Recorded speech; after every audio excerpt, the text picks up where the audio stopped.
বাগেরহাটের আঞ্চলিক ভাষায় লেখা কবিতা।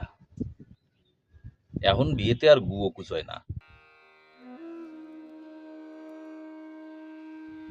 আগে বিয়ে বাড়ি গুয়ো কুচনে বৌদিকে জম্বের দাম ছিল।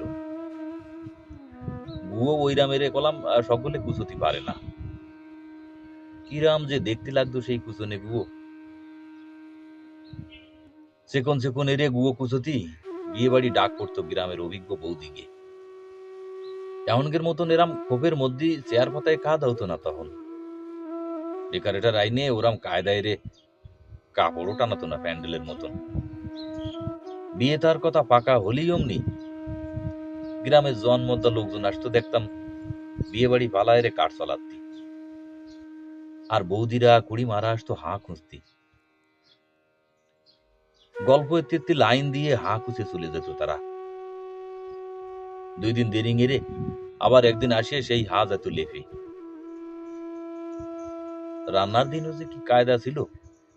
দল ধরে আসে হাড় ভেটি চেনি আর সুবরি বাড়াই দিয়ে সুরেরে দিত ব্যান রাত্রিতে রান্না। আর কি এলাই কাণ্ড।